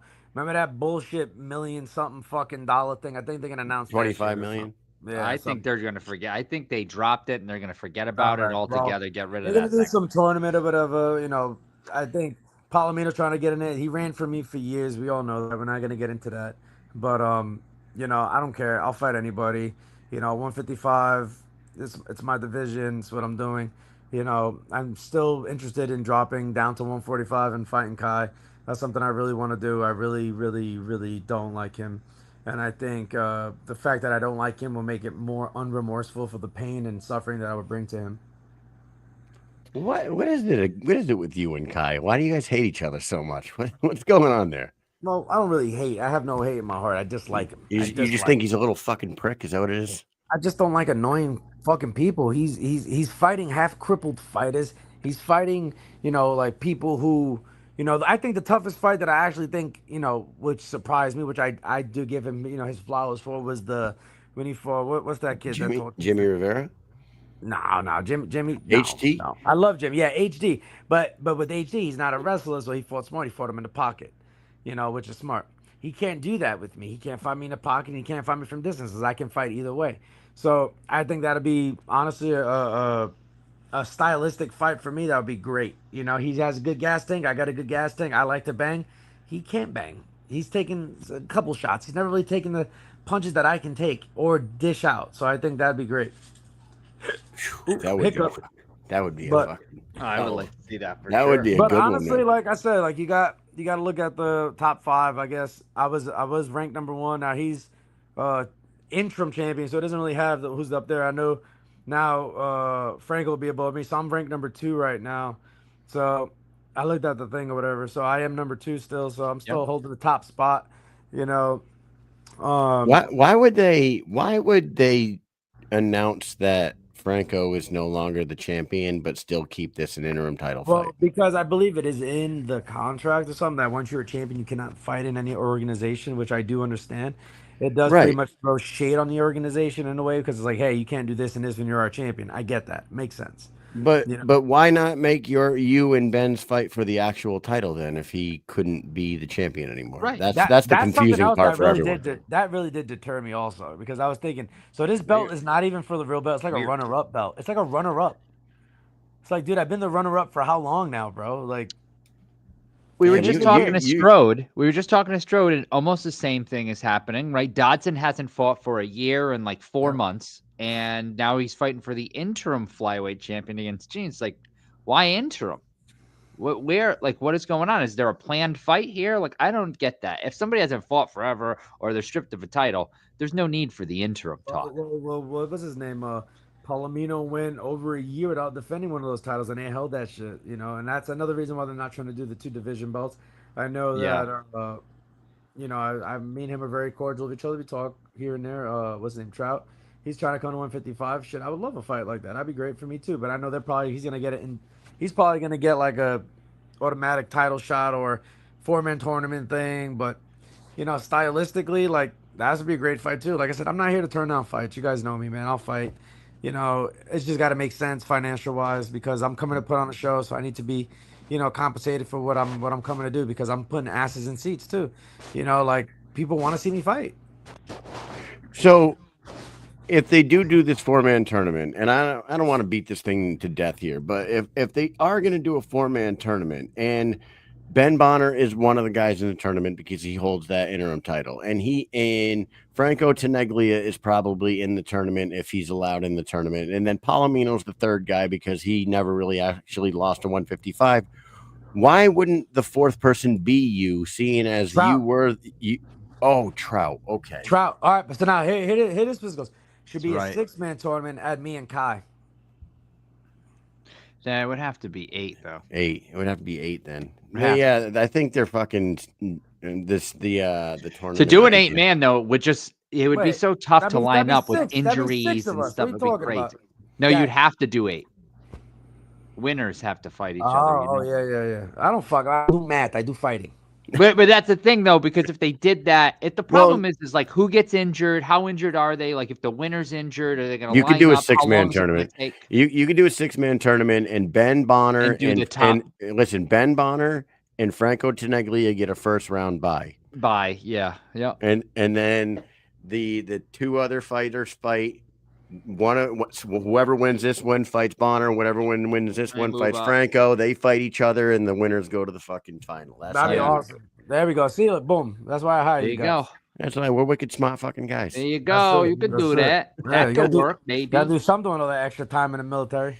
I know. And dude, you know what? The Army pisses me off so bad, and I love my military career. I love the Army. It pisses me off. I love my military career so much, but god damn it, every single time something massive is happening, I have something that I can't get out of, which is this weekend, and that is why I am in Connecticut right now. Mike is in Rhode Island, and we are not on our way to Hollywood. Damn, that sucks. It happens all the time. I was gonna fly out. I was actually fly out today to be there tomorrow. You know, Dave said I should, you know, because I said, hey, I'm thinking about going out there. He said, that sounds good. And I was like, ugh. But then I thought to myself, like, for what? You know, like, I'm going to go out there and get myself aggravated. You know, I don't want to go out there causing unnecessary... All the champions are there. You got to go out there and cause unnecessary drama. Start some shit. That's it. Everything doesn't need to be said anymore. They know who I am and what I'm going to do. So if I'm showing up to fucking grab somebody by the fucking throat. There's nobody up there I really want to grab by the throat, man. I think Kai is there. Well, Kai's gonna hide. I was out there the whole entire time in Texas, and I never ran into him. He was hiding his little fat, fucking weasel-looking ass in the background. I was there at my press conference, and then Didn't see him at the weigh-ins. Didn't see him at the fight. Nothing, bro. That kid ran. Because One thing has remained the same. Because everybody knows me in real life, not on the camera, not on TV. I will fucking pop off. So, that's it. Dude, since there's been fucking 3 people in the 145-pound division, he was one of them. Everybody wants to fight him. It's so funny. He knows everyone wants to fucking Well, fight that's a good that thing. guy. If everybody wants to fight him, he's doing something right. It But is a good thing, yeah. Yeah. Always, but me personally, I do it out of, he's annoying. He wants to talk shit all the fucking time, bro. Like I'll write something, on something, he'll just start commenting and saying something. And like, bro, like, just get off my fucking ball bag, all right? Hang out. I'm not wearing a Speedo. We're not at Brighton Beach. Get off my fucking ball. Get off my fucking ball bag. He does not put on exciting fights. He fought some dude in Dubai that looked like he fucking had like fucking stilts for legs. We tried to tell them. We tried to say this was the Listen, thing. But, don't even get us started on that, because there's people out there that preach that the rankings mean something and you should be able to fight your way up through the top 5 to make it to a title shot, and then a guy like that fucking gets a title shot. No offense to you, Tommy Stridham. We said it before, and we'll say it again. Very nice guy. Shouldn't have been in that goddamn fight. No, he shouldn't have. Never. It was a little silly. It was a lot silly, actually. It is what it is, though. You know what I'm saying? Listen, this is the fight game. It is the hurt game. As long as, we all get paid and we all get taken care of. It is what it is. But it's got to make sense. It's got to make sense. It's got to make sense. Listen, if you make sense, you make the fans happy. So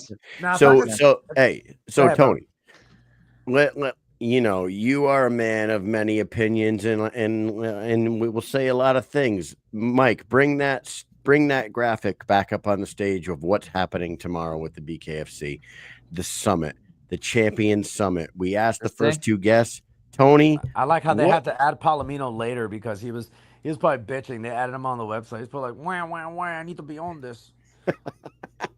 What do you think they're gonna announce, dude? Like, there's so many fucking rumors. Europe. It's probably gonna be Europe versus fucking America. I've heard that, but they said they were going to add fighters, fighters. I heard that they're announcing fighter signings. I'm hoping that they announce Robbie Lawler. I hope. If Connor's announcing a fighter signing, it's got to be big. He can't just go up and announce fucking, no offense, but like some Joe Schmo off the road. You know what I mean? It's got to be somebody with a name. They could be getting like Gunnar Nelson, one of his homies. You don't know. It could be. Got to be somebody, right? Yeah. Gunnar Nelson. And they did say that they're going to announce Gunnar Nelson. They did say Gunnar Nelson.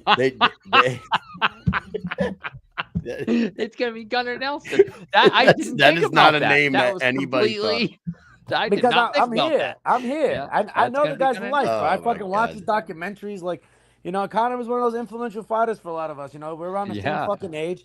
I would never want to be like anybody, but I do appreciate the work ethic that people put in, and I definitely try to harness a little bit of everything from everybody, because you're only as good as the people you're surrounded by. And I feel like when I was surrounded by him and I was in Spain and I was able to like pick his brain a little bit, I learned a lot, and it's changed a lot the way I carry myself. So yeah, he's something else, man. He's a different individual.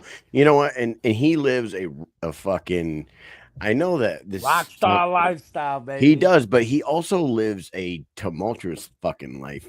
Hey, dude, when we were walking down by the water where his boat was docked, he's on the boat with his family. They're just doing their thing. We don't even know if they're on the boat. We don't even know, but there's 150 people standing right on the just dock, looking at the boat. Right, like the boat that's to the right of the boat is way more impressive. Unfortunately for him, he just happens to have a nice, big, gigantic fucking yacht. But there was one about 7 times the size of his yacht by some prince that was like, go look at that yacht. They're just standing outside of his yacht, just staring at him. Like, you don't even know if this guy's fucking in here. I couldn't even. You said a prince. Was that the prince of? It was like a Saudi prince. Saudi prince.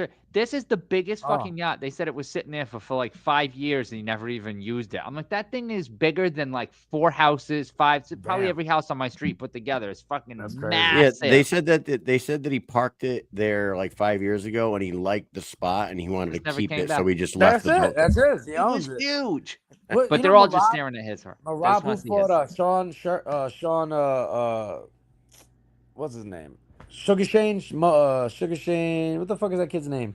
Mosley? UFC. No, I'm just kidding. No, O'Malley? fucking O'Malley. O'Malley. Yeah. So the prince of where he's from. What's his name? Marab. Where's he from again? I don't know. Is he from like Marab? Macedonia? Marab is Yeah. from. No, Marab. Hold He's on. from- Davishvili? Yeah, Davishvili? that's Philly. Yeah, he's forever. I've been talking to the prince from where he's from actually lately. No Hold way. on. Why are you talking to the prince? Oh, Of dude, I've been talking. I'm like, I mean, like what? people I've in been Europe talking to him. and people in Europe and like a lot of like I'm telling you that fight in Spain has Georgia. really got, Georgia, yeah, the Prince of Georgia. Like I talked to him and I met him. I actually met him out there when I was in Spain, and I talked to him on Instagram a couple times, and I'm working on some deals with him. And Prince of Atlanta, Georgia. and I've been like my European following and the European community has really done a lot. I've actually been working out some deals that's going to be coming to light soon, and a lot of big changes coming for me, man. I'm telling you, that's what I wrote on Facebook. A lot of changes coming, man. But it's only going to do for the better, for me and my family and for the sport. So, Well, before we wrap up with you here, Tony, is there anything that you can tell us about any of these big changes that are coming, or are they all still in the works? Is there so anything you can tell us? moving forward, I'm just going to be, under new guidance, and I'm gonna be. Guidance. What does that mean? Oh, you'll see. I'm gonna be. I have some big sponsors that are gonna be announced that are really gonna blow people's fucking minds, and it's gonna be one of those things where you know how fighters are. They hear that somebody's got like this crazy good sponsor, then they're in their fucking DMs like little fucking chicks. Oh, yeah, everybody. Yeah, like, oh my god, like, oh, you sponsor Tony. Oh my god, Yeah, I'm gonna be there. Sponsor me. I do videos. Like, get the fuck out of here, bro. But yeah, I have for real. OnlyFans. Yeah, I have an OnlyFans, but it's only for you. Like, but I got a lot of things that are gonna be changed. I'm actually going to be doing like I've been traveling for my training, with Keith and all that, but I'm going to New York City and all that. I'm gonna be doing a little different for the next camp. I'm gonna be paying people to come to me, and I'm gonna be paying coaches to come to me, because I feel like with me doing all the traveling, it paid a lot of dividends to my body, and just it was a lot. It was a lot for me, and getting ready for Franco, I had a specific plan. I had a specific game plan. I mean, it was so tailor-made for him. I mean, this fight would have ended probably in the third, fourth round. I mean, I had it so tailor-made. And, going with an opponent like I did, it was a fucking curveball. But like I've said before, you could throw as many curveballs as you want. I'm always going to swing a home run, man. I'm just happy to be back with you guys. I was a little mad at you cocksuckers. You come out to Spain, you didn't interview me. You can eat a bag of dicks for that one. But it's okay. The first thing we did was we came to the gym to hang out with you, remember? Yeah. It was like the very first thing we did. Yeah, but man, it's all right. All right. La Fangu, huh? And then Fucking guy. But Never had the makings of a varsity athlete. Wait, you want to know what's fun? What's crazy is that we didn't talk to how many people? No, I got you. No, listen, but even this fight, not in you. Faria was mad at us too. We didn't talk But to Faria. this fight, I asked you, Tony. I asked you to come on for this one, and you said I'm not doing interviews. My DMs were crazy, bro. Like my DMs were crazy. Like for upcoming fight that I had recently, and I turned everybody down. That's why I had to make a post. I don't want to focus on like right this right here. This would be time for me to sleep, time for me to be with the family. You feel me? Like during fight camp, and I don't want to take any time. All the time that I'm distributing out, into the universe, it has to make sense, and it has to be quality time. And I feel like, when I'm in fight camps, I really need to focus on that because, I'm especially now coming off 2 losses, which is fucking blowing my mind. Like every time I watch the fights, I'm like, how did I lose? And a buddy of mine told me, how could you go out there, beat the living shit out of somebody? They look like a fucking like they're dying, and you lose. I'm like, I don't know. When you watch back that. To go back to the Franco, I don't want to keep you all night, but when you said you watched the Franco, a dead horse. No, you watched the Tenaglia fight more than anything in your life. You said you watched it more and more and more, and I've watched it a lot, and Mike's watched it a lot, and I'm sure a lot of the fans have rewatched it a lot. Do you kick yourself in the ass was it the second round that you were just destroying his body, or was it the third round? Well, there was one round where we were like, he's about to finish him against the rope. It is fucking over. It was the second and the fourth round. The second and the my god, we thought you had him done. Yeah. I should have clinched him. I should have shot uppercuts, but instead I wind up trying to. I was throwing furies instead of picking pot shots. something I've been working on. Like even in this fight when I fought this kid, you see when he bent down, so shooting uppercut, I punched him behind the elbow, and I punched him right there in the fucking kidney. Nice kidney shot. Bow. Yeah. You know, the fucking and if you watch that fight again, there was a point where I hit Ben. It looked like I knocked him out on the ropes and I woke him up again, bro. I watched that fight so many fucking times. I'm gonna He rewatch sat that one on the tomorrow. ropes. Bro, that time. and then there was a point where the ropes held him up. He was about to get Yeah, he knocked like out. sat on him. Yeah. Come on, bro. What's going on here? Call somebody. Give me the red flag, bro. We're Fuck. gonna organize a conversation between you and Big Dan Mergliata on the. Oh, Mike yeah, I and would Mish. like that because I'm gonna talk to him. And I'm not mad at him. It happens in the heat He's of the got moment. questions, right? You I got got questions. I got punched in the fucking back of the noodle, and you ain't doing nothing about the pasta. You just let the gravy spill. Like, what's going on here? I love I it, Tony. can't. You are full of charisma. I love that work. I would love to try to set that up, actually. Why not? And I'm here. Like, listen, I got two fucking losses. Not from me, from you. Okay, we need to talk about what's going on here. Who mafia is paying? Who's paying you? I got one final question for you. Go ahead, my brother. Loco Soto boxing, Yes, sir. right? I think you love coaching and teaching, right? Love it. Love it. How did the students and everybody embrace you when you're coming home off a tough one like this? I had a handful of students actually were at the fight. Okay. And they were upset. You know, they thought I thought enough to nick it. I said, honestly, no, the two knockdowns were really against me. And then they were like, oh yeah, that second one you got punched in the back of the head before I even said it. And I was like, yep. And it's crazy when you have like pupils like that who are green and they see that and they know that. And it's like, wow, you got people from outside seeing that, and you got some people who are getting paid to work the highest tiers of fighting that you can speak of, and fucking they don't catch that. It's crazy. But Caught it right away. yes, honey, Right. come in. And I would like to Daddy's on the show. caveat this. I would I'm like on to the show. Can you caveat hear me? this, though, for people who may see a clip and see this or whatever. We're not saying that Ben Bonner went out there and was trying to hit you in the back of the head. That's not No, totally no, not it it. He was just happens. It swinging. happens. He hooked But it around. happened. He hit you in the back of the head and you fell. But like you said, it's on the ref to see that and say, no, that wasn't a knockdown. That was actually hit behind the head. Take you 5 minutes. Red That's flag. what should have It's happened. the challenge flag. But it didn't. And, So I could have hit him with you a know, fucking punch to the nuts and took some recovery time. You know, could have went old school. Yeah, it I was got an a warning, accidental right? I got a foul. warning too. I got You a get a It was an warning. warning. accidental yeah. foul, but they So- counted it as a I knockdown. won't Hey. make it look intentional. I'm slick. I did it in my first fight. So the ones that were there saw it and embraced you there, but when you got home and you walked in the gym and like students came in, like what does that feel like for you? It's Like a great fight coacher. And then I had people showing up that weren't even students. Hey man, you're a fucking animal. You're a dog. that's awesome. Wow, No, I that's had what I want parents to who hear. tell me- I had parents going, listen, I'm proud to have my son be learning from somebody like you who knows to never quit and to always keep walking forward, because you know a lot of people could just quit and you don't quit. Now that shit meant a lot to me. You know, that's one of my Yes. one of That's my great. top students' parents, and that just meant a lot, you know, because I won't quit. I won't quit on myself. I won't quit on my family, and I won't quit on my fans. Like I won't. I love it, man. I love it, I Tone. love it. Hey, you didn't lose any fans in that fight. I know that you took the fight a little hard this time. It was a different And range if of I could add, emotions. brother, like people What's say, you know, which I give him his props. You know, he took the fight on 8 days' notice. Me too. I had 3 different motherfuckers in 12 days. That's pretty fucking rough, if you ask me. You know, That 8 is days, rough. yeah, bro. I give him the props all the way, bro. Like, fuck yeah, dude. I'm so proud of you, dude. You did your thing, dog. But me too, bro. Me too. Well, listen, hey, if me as a fan, if they're not going to do this if they're going to do this 4-man tournament, I'd love to see you in it. If not, I would love to see you fight Palomino. I would love to see you fight Austin Trout, and I would like love to to see fight you Kai. go down to 145 and fight Kai.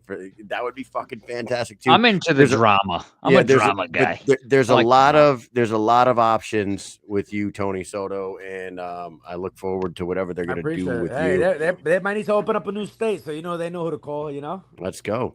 They just opened up Indiana as well too, so they're doing a tryout there. So they're probably going to do an event over there as well. Hopefully, Any Jersey, final I'll words pack for the everybody? house. Let's go. Any final Yeah. words from Loco? Honestly, if I could say one thing, and this is just me being me, you know, for any fans are out there, people who really want to get into fighting or just want to get into bettering themselves, just go ahead and watch my last 4 fights and understand that when you dedicate something to yourself that means more than anything in this planet, You'll never let yourself down. You'll never let the people who believe in you down. And you'll just learn from every experience because you invest in yourself, and that's the best thing you can invest in is in yourself. Awesome, Yes, man. That sounds like a guy who runs a boxing boxing Oh, wait. school and And I own a mentors a bunch of management. fucking kids. And I own a man. fight management too now. What is the name of your management company? It's Is it Fight Loco? Mafia Management. Fight Mafia Management. We are officially LLC. We have permits. We have our pretty much our licensing and all that. It's like I'm ready to start putting some fighters out there soon. You'll be seeing some fighters coming from my Do you have a logo? yeah. Oh yeah. It's fucking Yeah. dope. You haven't seen it? No. Was it posted? Try to pull it up. Yeah, wait. You gotta scroll. If you go on my shit quick, scroll back and find it. It's on my Instagram. Go on my Instagram real quick and scroll. When you go to Instagram and go to search, what shows up in those little squares? What's in your squares? You'll see it. It'd be like this. No. When you go to the search Your engine, logo's there? Yeah, it's the Fight Mafia Management. Fight Mafia Management. I'm looking for a logo here. I'm You'll see going. it. Is it before last fight? Oh, I see it. Yeah, put it on. All right, give me 1 second. Keep talking. Oh, dude, it's exactly what I would imagine it. Yes, it's amazing. Listen, it's the first of. There's nothing like it. I mean, it's different. You know, we're not taking certain percentages that other managements take. We are also, going to guarantee a certain amount of sponsors. Also, we're going to help these fighters out. Here we go. There you go. I'm Can you going to see do it? my. Yep. Because it's not just me doing it. Of course, I'm the name, the face. But, I do have a team. I do have lawyers. I have 2 lawyers, one paralegal, 1 lawyer. And, I have legit team behind me with this. And, I mean, I've been working on this for the last year and a half. And it's something that you guys are really going to love, man. I'm signing real fighters. It's not going to be, I wish it was bigger, but there it is. Yeah. But just give us some time. I actually just finished up contracts recently, so that's why I haven't really able to release anything yet. Okay, so I was gonna follow up with, do you have any about fighters? This? Lady Rain, there she is. Yep, that's the goat right there. Your guys' relationship is fucking wife. awesome, dude. Yep, I appreciate it, brother. But yeah, if y'all don't know, go follow me, Tony Loco Soto, Tony Loco Soto on Instagram, on Facebook. I'm here to stay, here to fight, not to play. Holla at me. I appreciate you guys. If I'm gonna give a shout out to any sponsors, it's gonna be right here. You see I'm wearing it, baby. Blackout Coffee. You know what I'm saying? That shit is lit. Drink it, wake up, enjoy the day, baby. That's it. There it is. Awesome talking to you, Tony. Thanks for coming back on the show. And hey, I can't. Mike, you still sound like the fucking mayor from Simpsons. I don't take that back. Hey, the mayor's here. We've been kicking it since BKFC 17. Tony doesn't do podcasts, but here he is with Mike. Tony told us, hey guys, Tony told us at BKFC 17 that he ain't doing this. And it's so funny that we hung on to that forever. We said, Tony. Oh, God. We said, Tony, you're a boxer. You ever gonna fight BKFC? You were like, I ain't doing this fucking shit. Fuck this shit. I ain't doing this. I ain't doing this fucking either. bullshit. Some guy sitting on a couch. And now he's top of the fucking game, dude. So yeah, well, listen. God is good, and everybody has a game. plan. You never know what you're gonna do tomorrow, but as long as you're prepared, that's all that matters, man. I appreciate you guys. There it is. Yes, sir. Mike. Take it easy. You too, Have a man. great night. Say You hello too. to Lady Rain and the family, and take care, my friend. We'll talk to you later. Peace. Later, buddy. Everybody else, stay tuned. We'll be right back.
This card is fucking incredible. Hey, thank you to Rodney and Andrew Strode and Tony Soto for coming on and giving us great conversations with all three of those fighters. I fucking love it. Thank you guys for coming on.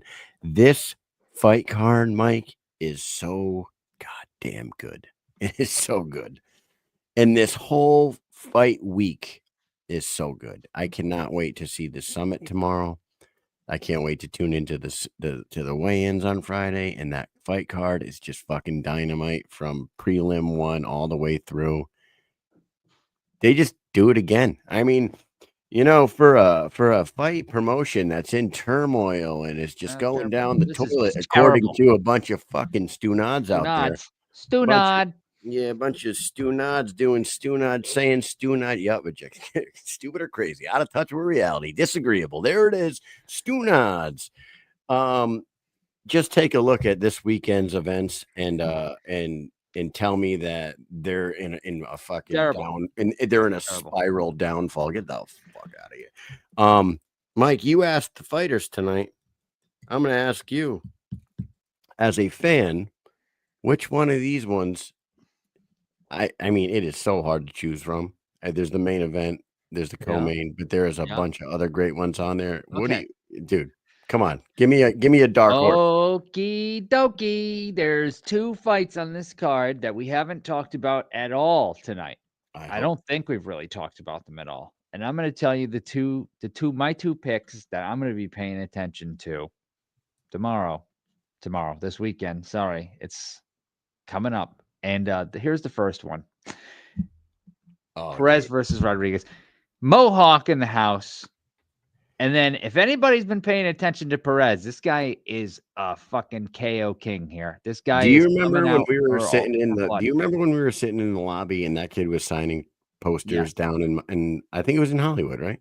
Yes, and it was. I said that kid right there is. I had to use my because he does not speak English, and I remember specifically taking my phone and using the translator and being like, "Oh yes, like this is fucking awesome. We can talk to him back and forth without like that. That is really cool. It's something I said that kid is 6 foot. Shit. I said, what is he? 6'5" with like an 84-inch fucking reach. Dude. I'm like, and he can box. That motherfucker is a problem for everybody in the 205 division. I cannot wait to see where they go from here. Here we are, 2 fights later. He's fighting Mohawk, dude. Yes. Good pull on that one, Mike. What was the other one? The other one is this one right here. I hope it's the one you're gonna. Yeah, dude. Our boy, dude. Our boy. Holy shit! So these guys, man, this is gonna be fantastic. We don't have enough time to have everybody on because we've got to catch up with Ibarrola. We haven't had Armas on either for a little while, but it is going to be a great fight. Armas put on a hell of a show the last time. He's been a little bit. He's wrecked some people's nights, some weekends. Dude, he is king spoiler. Cardi. That's what he is. Ibarrola has just been unstoppable. I think that our Ibarrola has been unstoppable. Yep. But Armas looks good in every one of his fights, and some of his losses are ones that he took the fight when nobody else would. Short notice. He took the Alberto Blas fight on short notice, and it's Alberto Blas, but like his record is one of those tricky ones where I think he's 4-4, but he is a fucking damn good 4-4 fighter. You know what I mean? Like he's a fucking beast.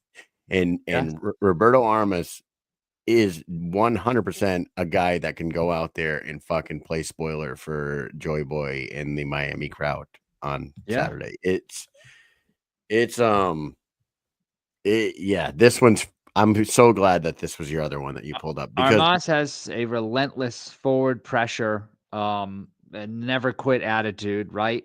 And Ibarrola is very good. He's technical and he's got power, and nobody's been able to beat him yet.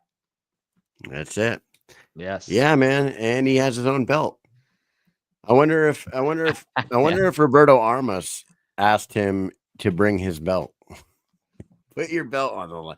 Put the Joy Boy belt on the line. Let's go. That's a great. There's a lot. And let's just real quick. I mean, obviously we got the main event here, which is wild. And we talked to Strode tonight, so we got that. Hold on. Go back to the main event. Yes. Did you? And maybe I'm just being a nitpicky fucking asshole. Did you watch the countdown video, the 10-minute long countdown video? No, but I will before this weekend. Whoever's writing the script for the narrator, Yeah. they're putting some like redundant shit in there. He says, the unbeaten powerhouse who nobody has been able to beat, or some shit like that. It was like one sentence says the same thing twice. It was like the unstoppable force who has been unable to be stopped. Whatever the fucking line was, you guys will hear it in there. And then they did it again like later on, and they said something about Arnold Adams in there about him in being a heavyweight champion, and they like said something, and I'm gonna have to rewatch it again. But that video, it's well put together, well produced, obviously. Yeah. But the narration, dude, there was some fucking, I don't know, there was some silly shit. He's using AI to write a script. I don't know, but that's what happens Mike? with AI. Sometimes Mike, you get that. That's exactly what I was starting to think, because it happens a lot. Like there was a website out there that I'm not going to say which one it was, but they were putting out articles about BKFC a while back, and they were 100% using ChatGPT. Every paragraph had the same goddamn thing. Yep, every paragraph started with the same shit. Yeah, just different wording. Yeah, in the same paragraph. 3 paragraphs. The sentence says the same thing with different words, different verbiage. Yeah, that's how you can tell. So, anyways, I'm just being a dickhead there, I guess. But it was just something that I was picking out. We are perfectionists here on the Mike and Mish show. You know? Yeah. So moving down the line here, look incredible. Look at what? Look at this. Duran and Robbie Peralta. Nobody's even talked about this. Yeah, it's insane. It's unbelievable. Nobody's even talked about it. Like there's like no talk about Brian Duran fighting Robbie Peralta. Like, are you fucking kidding me right now? Like what? Yeah. I haven't seen Duran forever. I miss this guy. I haven't seen him forever. Unbelievable. What about this guy? Oh my god! Look at this. Howard Davis is on the card. Draco against Draco Rodriguez, a guy who's looked fucking phenomenal.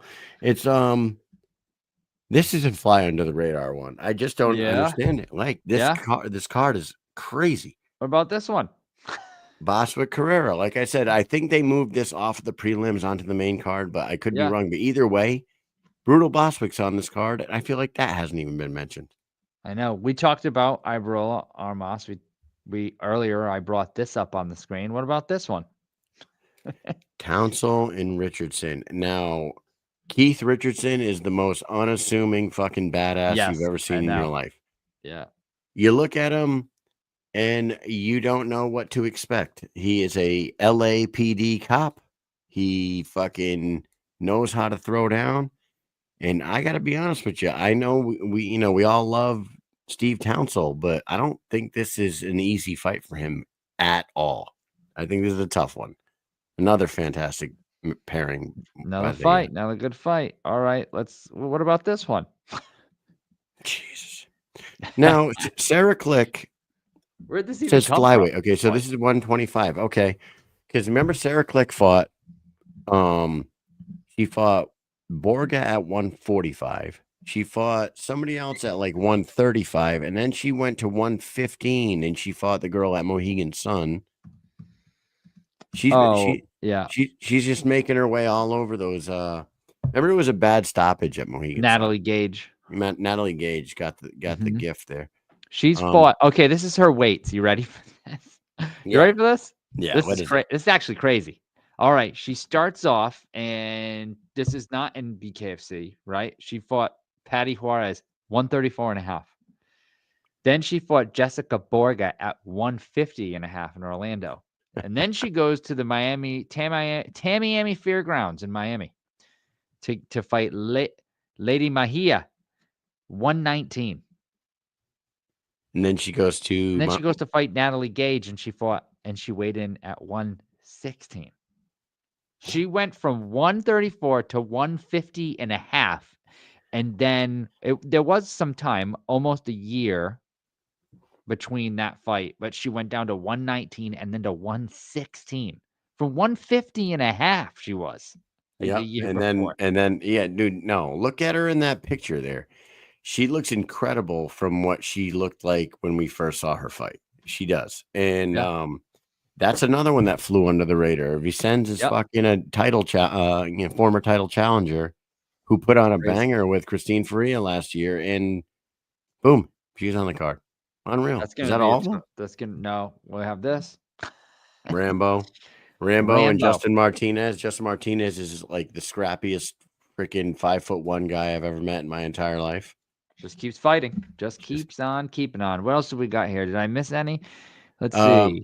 You got Rhino Gaston. Yes, I didn't have Rhino. them. Yeah, that's the dude who's MMA or He's like combat sports analyst guy. And then Francisco Ricky and Dallas Davidson.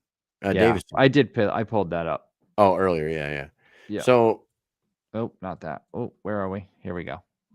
Yeah, that one right there, Francisco Ricky and Dallas Davidson. Dude, this card is fucking good card. awesome. Good card. It's a great card, top to bottom. So hey, everybody's got a lot to watch this weekend. Mike, I'm gonna be tuned into the summit tomorrow. I'm going to be tuned into the weigh-ins on Friday. I'm going to tune into the fights on Saturday, and then I'm going to watch my kid play sectionals baseball for Little League on Sunday. It's a hell of a weekend for me. What do you got to say about your weekend, Mike? Shout out, let's go, boy!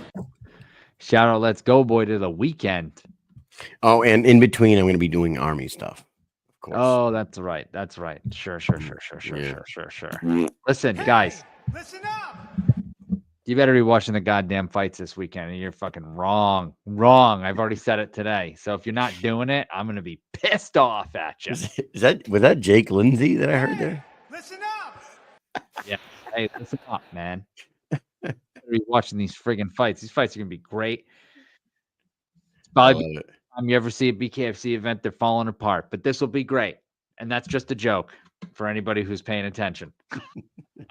Yeah. All right, man. Hey, thank you to Make Tony. sure you tuned in tomorrow. Thank you to Tony Soto, Rodney Hinton, and Andrew Strode. Andrew Strode, best of luck this weekend, going for a world title. Rodney Hinton, I think you got a lot of new fans. Continue doing what you're doing. And Tony Soto, keep your head up because you're still one of the most exciting fighters on the fucking planet. Do your thing. Everybody, there's the schedule. Schedule your fucking weekend around that. Tomorrow, 7 p.m. Champion Summit. State of the state of the organization, whatever it is. But they said they're going to name some new fighters that are being signed, and who knows what kind of shenanigans are going on. I can almost guarantee that the questions won't be that great because we're not going to be there. But that's okay. That's okay. We'll send some in. You know what they'll do? They'll shoot us a message like 20 minutes before, and they'll ask us for questions. We'll send some in. I wish we were going to be there so bad. We'd be the first ones asking questions at that summit. God damn it. Anyways, Mike, got anything else for the peoples tonight? Goodbye, everybody. I don't have anything left. Nothing left. But after this weekend, we have plenty to talk about. And do yourself a favor after the show's over and go and search Guy's Fight on Golf Course. Oh, what a fantastic video. I should have uploaded it and watched it, but it's one of my favorite now all-time fight videos ever. You have to watch it. It really is. Please search this. Guy's Fight on Golf Course. It's so good. The brief synopsis: you got a drunk asshole with a fucking sleeve tattoo thinking he's a tough guy, and the tough guy that he's being tough to is a former NHL hockey enforcer. Yes, it's so damn good. It's the best. It's the best. You got to watch it. Watch that before you watch the summit tomorrow. Get yourself fired up. Watch it immediately. There you go. Everybody else, have a good weekend, and we'll talk to you next week. Later.